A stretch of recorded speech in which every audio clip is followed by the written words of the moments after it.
Welcome everyone to Spirit Coffee Talk. Thank you so much as always for joining us. And we're going to dive into these eclipse energies because we are just now stepping into this eclipse gateway, eclipse season, however you want to see it. And the eclipse was on, depending when you're watching this, the eclipse was on Thursday, Friday-ish, 13th, 14th, depending where you are in the world. That's the lunar eclipse. And then we have a solar eclipse, I believe, on the 29th of March. We'll have to double check that. Yeah. I think it was the 29th. We shall Please hold. see. Please hold. I'll keep talking while you double check that. Um, anyways, this is an epic time. This is so an epic time because the energies are ripe for new creation. But as with eclipse season, it's not just simply given. It there's like an evolution or a unveiling of it because eclipses essentially work on the energetics of the universe. So the way that it was always explained to me that really resonated is during the year, we are doing the parts, working with the planetary alignments, our growth and our change and moon cycles to grow and evolve and awaken and release and heal and all those things. Then eclipse season comes around, and it's when the universe acts with extra intensity to either clear a path for you, to align something for you, to awaken something. It's kind of like this extra kick, which can be both positive in your life and sometimes very jarring in your life. It just depends on what's happening. And so it's about making the most of eclipse season instead of like fearing it. It's not about fearing it, but it is a massively energetically charged time where we can see significant transformation. And this one specifically is even more potent. And I'll talk about that in a minute. But that's my long intro to say welcome to the eclipse episode. And yeah, happy to have you here. So, how are you doing, Elyse? How are you feeling? How's the energies? I feel like I say this every time. It's been intense. Yeah, and to confirm, correct on the 29th. And then there's also the solar eclipse April 5th, April 9th. I already forgot that date. In April, early April, there's a solar eclipse in Libra. Um, so yeah, and I feel like the astrologers of the world have been talking about March's astrology. I remember even maybe it was on your podcast with Shannon and Kitty. It could have been another astrologer too that has been saying that they've been watching this month particular March 2025 for like years. Like Yeah. that it's been in the awareness of astrologers of like, oh boy, what's going to be happening then? Because there's just so much. There's Mercury retrograde, Venus is in retrograde. I feel like there's another thing with Jupiter and Yeah, something. Jupiter. That's a new planet, Jupiter. Jupiter. Neptune. Neptune. I believe Neptune is moving signs too at the end of the month, which is a huge spiritual awakening revolution thing. Like it's a Yeah. huge deal also on top of Yeah. everything. Yeah. Yeah. And then I think too, they've said that the rest of this year is going to be bonkers because all of the big planets are changing signs. Like there's just a lot happening, and that March onward is just like, ooh, she's got a lot going on. So Mhm. I yeah, I felt like this energy this week was really big. Um, and I actually feel like I noticed it more leading up to it. For me, it was like Saturday, Sunday, Monday, Tuesday, feeling that energy approaching was like, oh, and I really noticed in my body like an intensity, a little bit of a panic. I think I have a little bit of eclipse trauma because the last round in the fall was not a fun time for John and I, with his stroke and everything. So I could feel that in my system of like, oh my gosh, something's gonna happen. And I was like panicked a little bit. So far, we're good. But yeah, so knowing like my brain was having a little bit of like fear, Mhm. to call it what it is, around the energy of it, but also really feeling that intense energy coming towards. I really noticed that early in the week. Mhm. Um, and it was bringing up a lot. So I'm sure we'll get into it. But yeah, that's what I've been Yeah. noticing. Yeah. Same. I actually, yeah. I found the lead up just a few days before got really intense for me. But the week before I found like really peaceful Mm. and light. And I was kind of like, ooh, I wonder what eclipse is going to bring. Because Mhm. am I being like, I mean, obviously not, but I felt like, I'm like, am I being duped? Am I, do you know what I mean? Like, am I trusting? And then, well, pow, right? Mm. But I find this eclipse to be really, the energy to be really interesting, is very intense, but it's very like, if you're willing to really look into what's happening, there's a lot that it can share, Mhm. right? Like, I get the impression of like, don't be afraid of this eclipse, Mhm. but rather like walk into it. Like, if Mhm. you see it like a fire, walk into the fire, and you're actually going to realize you're most likely Mhm. fireproof, Mhm. right? And it's just like this illusion of the fire. And here's an interesting thing. So it's a blood moon, and it's the first of a series of three blood moons. So we have this Mhm. eclipse blood moon now, then we have an eclipse blood moon in September, and then we have the third eclipse blood moon in um, March 2026. Mhm. So it's like kicking off this trinity of transformation in the next year and a half, which is hugely significant too, of really turning the tides, or like flipping the lid on something, like really turning something over. So for this next 18 months, we're going to see things really flip. Like, Spirit showing me like an iceberg. They're like, just use the iceberg analogy, right? Mhm. So an iceberg flipping over, and you'll see something completely different underneath it. Mhm. And it's in ways of like revolution and evolution, spiritual evolution, also like with Neptune moving at the end of the month. It's this whole we're triggering this whole different way of doing things, and in some of the Mhm. ways we can't even imagine how it's going to be. Mhm. Yeah, with like a different flavor. It has a different, we're stepping into a whole new flavor. So like the way in which we did things before, like if we were to compare it, and then I'll actually give you a minute to speak here, but No, no, please. on a roll, so many ideas. If we compare it to, remember older generations, it was like, you don't cry, you don't talk about your feelings, you suck Mm. it up. That was the way it was done. And Mhm. then there was this whole iceberg flip and revolution of like, express your emotions, share your Mm. emotions, talk about them, right? Like, have conversations. You hurt my feelings because of this. You talk it out instead of suck it up, talk it out.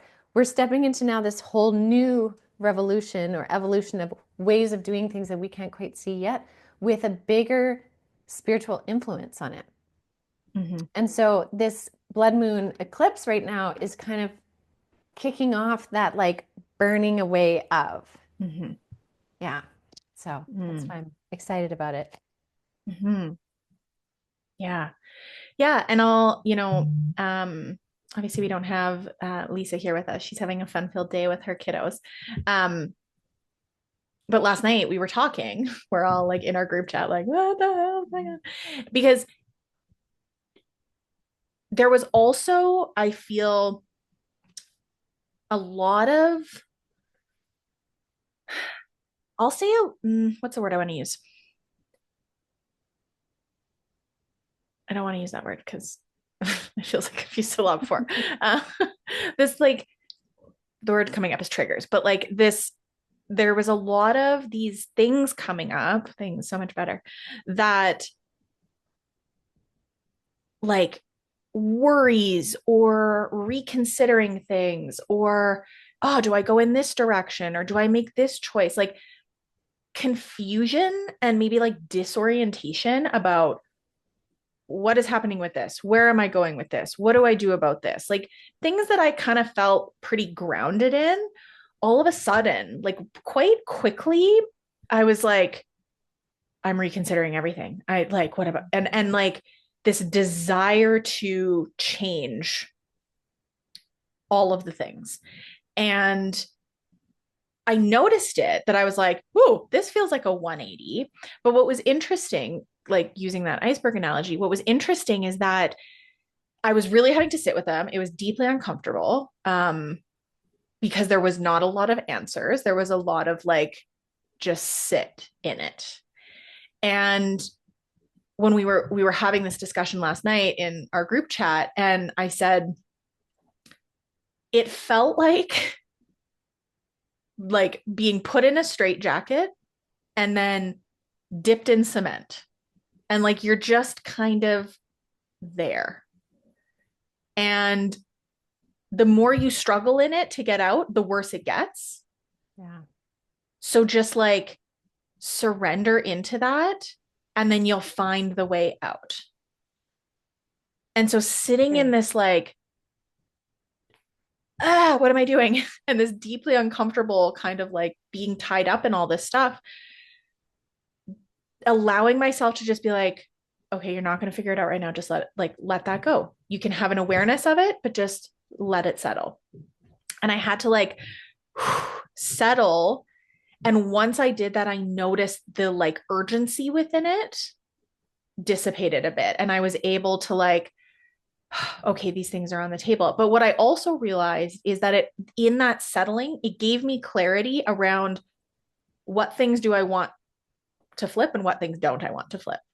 Yeah. Because in my mind, it was like, well, let's just flip every iceberg because none of it's working. And like, the reality is that wasn't true. Yes. Once I stopped like floundering around and trying to like fight against it, I could kind of take a breath and then be like, oh, okay. I actually don't want that iceberg to flip. That iceberg is okay. That iceberg, it's changing shape a little bit, but I like where that's going. So like, let's just let it continue on its way. That iceberg, maybe I'll flip it. Maybe I won't. Maybe I'll just go to a completely different one. I don't know. Mm-hmm. So still some uncertainty in some of them. And then others, I was like, oh, no, okay, I'm ready for that one to flip. And feeling some of that flipping being that intense transformation that's coming in the next little bit, while also giving us the gift of what am I actually really good with?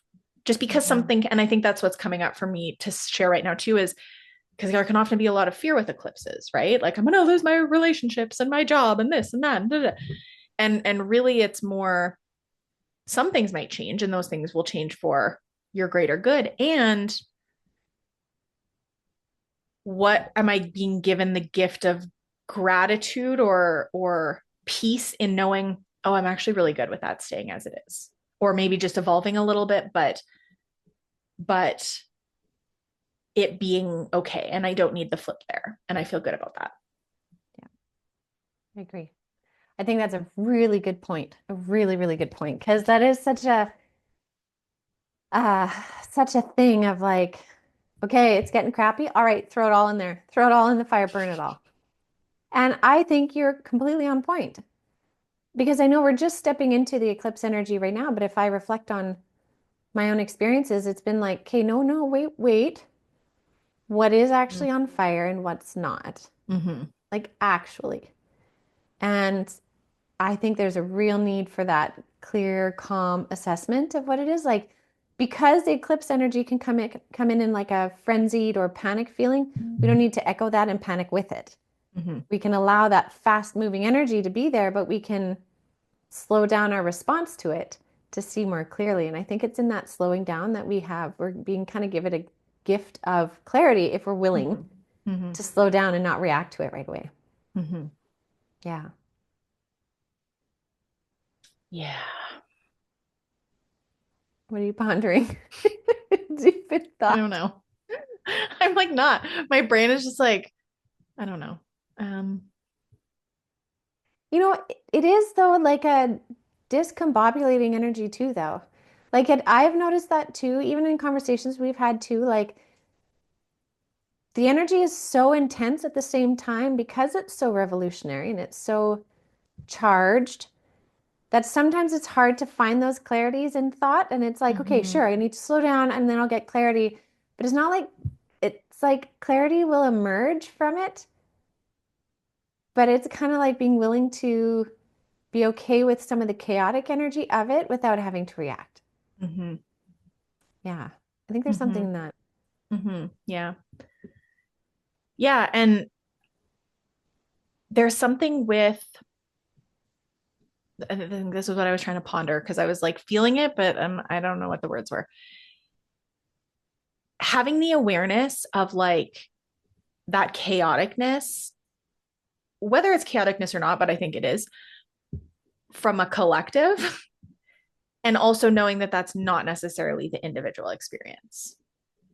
Mm-hmm. Like your own personal experience with shifts and changes that are to come are not necessarily going to mimic the collective. And I think that that can create like a, well, I'm seeing this play out energetically. And I think that that's a really hard thing for anybody who's tuned into the energy, whether it's during eclipse season or not, is like we can feel this like under the surface. And then we're like, is it me? Am I the drama? Like there's this, this feeling of like something is happening with me specifically, but it's like, oh, no, actually that's collective. And this brings me to the other piece that I've noticed.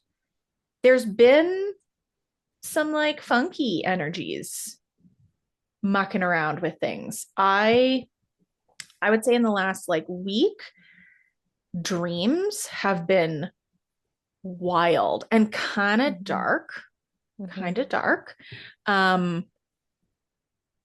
Some like loominess of like this big scary thing and no real clarity around it. Like not like, oh, this, not a super helpful prophetic dream, but just these like vague, like, but very clear visuals, or even pieces of my own journey and information coming through in dream, but then it kind of being warped to be icky. So like the message isn't bad, but the way that it's delivered had this lens of like ick to it, if that makes sense. I had to sleep with many a crystal the last handful of nights because I found that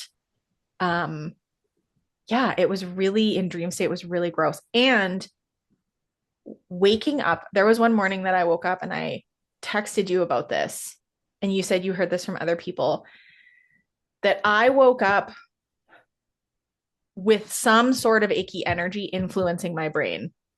And I was like, my brain was not in a happy place. And it was immediate when I woke up. And I was observing myself thinking like, what are these thoughts? Like, what is happening in my brain right now? And it really threw me. And I'm like, okay, I'm going to get up and I'll like do my morning thing and whatever. And I was thinking like, okay, I'm going to need to like talk to somebody about that. Like I need to talk to Ginette. I'm going to tell Elyse, and I'm going to have my somatic person stuff. I'm going to need to talk through these things because they were very like humanic things. And then they just kind of dissipated and they faded from my memory like a spirit piece of information. Like when you do a reading and then you're like, boop, it's gone. After a period of time, it leaves the brain because your brain didn't think it. So it's not an imprinted memory. I don't even remember what it was, but it was so vivid and real that I was like, oh, that wasn't mine. That was just a funky energy getting in there and being bothersome. So all to say, there's a lot of funkiness. There is funkiness because I'm sorry. What's happening? There's someone in my garden right now. They're like a city worker, but they just started walking in with this like giant hedge trimmer and they're looking around the yard to where they can trim whatever. Like this is our own property. It's not like a strata where anyone should be doing that. But I realize now he was looking in to check the water shut off valve or something. But I'm like, he started walking towards my window. I'm like, what are you wanting to do? Like, hello. I know. It was weird. Yes, I agree with that energy. I agree that there seems to be a consistency too, I think right now of pesky energy within the 4D realm right now, and it gets amplified in moons and it gets amplified in eclipse energies or planetary transitions. It seems to get amplified in anything with a big monumental shift around it. Every time there's like, this is going to be such an incredible big energy. And then it's like peskiness. Yeah, I know. And I think it's the attempt at keeping our spiritual evolution stunted or limited, right? Like if there can be fear energy, then people usually want to retreat back in. You don't usually want to run into fear, right? We want to run away from fear. And it's just one of the ways in which the powers that be that are of the negative influence are doing their thing, unfortunately. But yeah, it definitely, there is increases for sure with different events and shifts and transformations. Mhm. And it's just about like being aware of it. Like I think with you, what you did, like noticing it, sharing it, and like making it real, not allowing it to just sort of dissipate and then float away, but the imprint is still there by you talking Mhm. about it and stuff. It's almost like you kind of get part of that imprint out. Mhm. I think that's an important thing. Mhm. Yeah. Yeah. Yeah. Yeah. And I Yeah. know again, this is something that we like harp on so much, but I feel like throughout the year, with all of this energy and collective stuff and all of the things happening, we have to be diligent about supporting ourselves and like Mhm. finding, and that's why, and I know I talked about it last week too, but this like finding a soft place to land, finding a place Totally. and maybe that's why I'm being nudged towards doing something like that, because it just feels like if we don't, whatever it looks like for you, having this toolbox of ways in which you can come back to yourself and tune out the stuff Mhm. is just so important, so Mhm. important. I think It's so. that, yeah, it's that like sacred wellness. Hmm. I think so because, like, here's the thing: is spirit is less. Okay, how do I explain this? Spirit is less quiet now in general than they were before, and Mm-hmm. even when we feel more of this darkness energy in different transitions, there the light is also there. It's kind Mm-hmm. of like the dark is being louder, but the light is also there. So when we find those tools and things to use to keep us in the present moment or come back to ourselves, it also helps us see that light energy and hear spirit and connect with spirit again more. Because one thing that's been really consistent in my daily videos that Spirit's been saying is, hey, we're here and we're wanting to give you signs and Mm-hmm. symbols, messages in threes, symbolisms. Like we want to bring you those to reassure you as much as possible in your daily 3D so that you can move through this without stumbling backwards in this intensity. So I think there's something to be said to hold space for that to show itself Mm-hmm. even amongst the craziness we see in the 3D world right now, right? Like in the Mm-hmm. news, in the media, it's insane. It's Mm-hmm. bonkers. Mm-hmm. But save space, hold sacred space for also being in the energy of the light or surrounding yourself with the light or coming back to yourself or like whatever that is, that equal Mm-hmm. part practice has to be very intentional right now. Mm-hmm. Because if we're not intentional about that, we'll get swallowed up in the other Mm-hmm. stuff or just numb out because you just can't. Mm-hmm. Mm-hmm. Yeah. It feels like this year is going to be almost like eye roll in saying this. And I'm like, oh, it's felt like that so long. But it feels like this year is like, okay, all the things that you've been encouraged to do for yourself now is like really when the rubber hits the road as far as implementing it. Mhm. And I know a lot of us are tired. And I know a lot of us are like, okay, but I've been doing that for 5 years. Mhm. Like, how do I do more? And I want to say too, it's not about doing more. I almost feel like it's about doing less, but that's more in alignment. Because I think, like, I know even in the peak of COVID, when everybody's like, stress was super high and we couldn't leave our homes and all these things were happening, it was like, okay, I'm going to learn how to make sourdough bread and I'm going to build a garden and I'm going to do this and I'm taking up knitting. And I'm because we were just like doing anything we could to find joy and that's Mhm. all good. And for me, I've really been sitting with this idea of like simplifying and scaling it back because too much Mhm. can also be too much good stuff can still be too much. And Yeah, so it's I like, agree. what can I scale back and make simpler and more intentional and slower in those, you know, moments of complete overwhelm of Mhm. like, there's so much. The energy is intense. There's, I agree.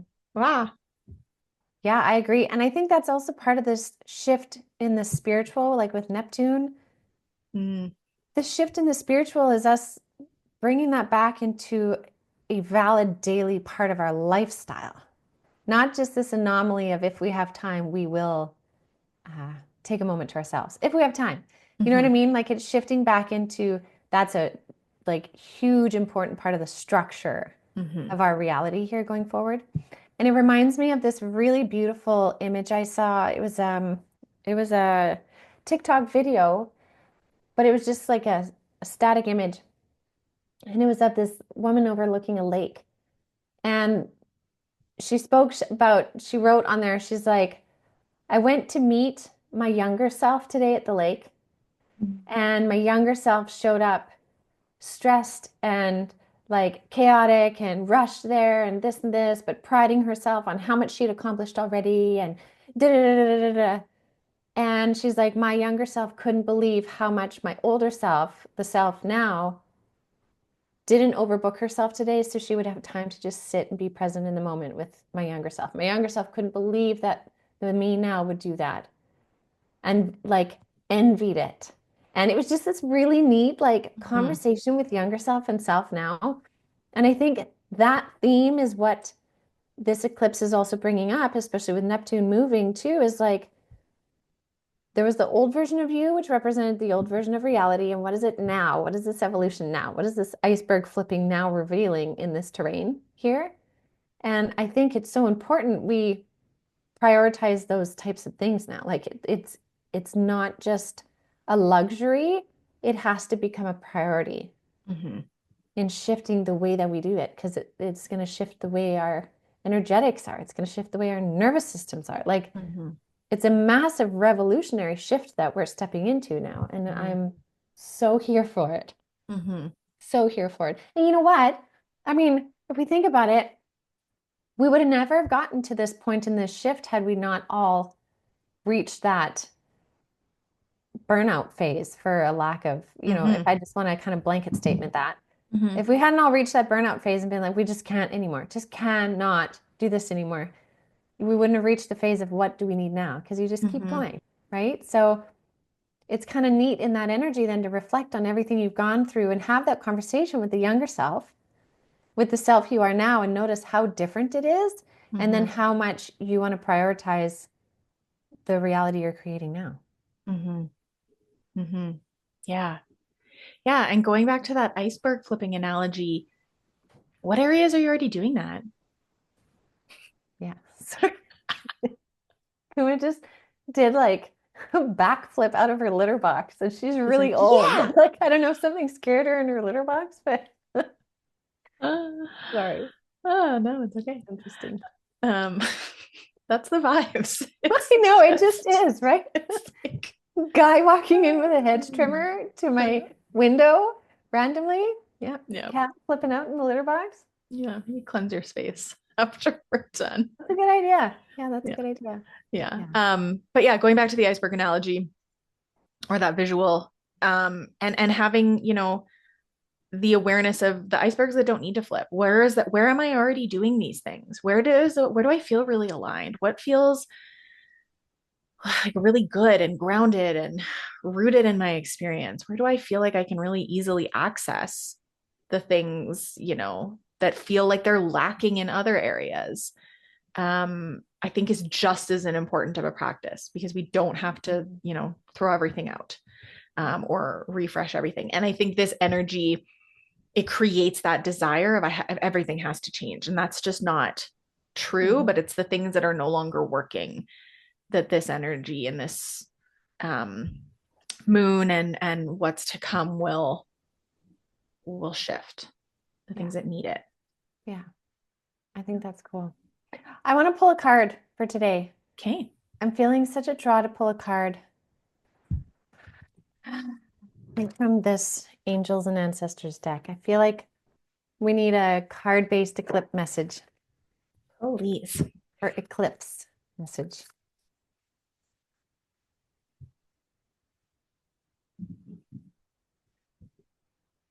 While you're doing that, I'm going to show off. I got this new crystal, and it looks like a dinosaur egg. Yes, it totally does. But it's also like, it's just such a nice grounding. What kind is it? Moo-kite. John was like the cow. I'm like, yes, moo. Yes, exactly. But it also looks like a dinosaur egg. Oh my gosh. This is so cool. This is so what we're talking about. Does it have a cow on it? No, not the Oh, moo cow. damn. No, not quite. Not that one. But the themes that we're talking about. Okay, so I don't even know which one to start first. Okay. So first one is the high priest energy, and this says Mm, intend and create, right? So it's really like, what are you intending? The theme, what are you intending to create with this flipping of the iceberg now, mm, right? Like, what are you intending to create? One of the things that it's asking us is to connect with the emotions, right? mm, Like, face it, face the energies, be with the energies, be real with them, don't run from them, face the emotions, and like sit with it to see what it is you're wanting to create. And then I love this one. The Elder card says move mm, beyond ancestral patterns. mm, So it's really like we're recreating the way we do things mhm, right now. We're not replicating all the ancestral patterns. We're creating new ones. And sometimes in that creation of new ones can be a little like unnerving. But if we sit mhm, in our true emotional state and we create from that high priest capacity, this is a like it's a potent, beautiful energy that we're sitting in. mhm, Yeah. I love those. Yeah. Right? Deck is that? That's the Angels and Ancestors by Ooh, Kyle Gray. it's a big old owl on the front too. Yes, it is. Yeah, it's a really good deck. Hmm, amazing. Very cool. All right. Any other thoughts? No, Nah. I don't think so. Flip the iceberg. Let's see it. Totally. Do that. I'm probably I gonna get huck it. the crystal out the window. Oh, all right. Well, thank you so much for joining us, everyone. I hope this was, insightful, but also lighthearted and stuff. So you can really kind of take the energy of the eclipse season and roll with it, run with it, create with it, all the things. Like I think the biggest thing we want to leave you with is don't be afraid of it. Work with it, move with it, and you will be so amazed at how you come out the other side. Like how you rise with that new iceberg might be amazing. So, something to consider. Mhm. Anyways, thank you as always, and we will see you all next week. So, have a great rest of your week.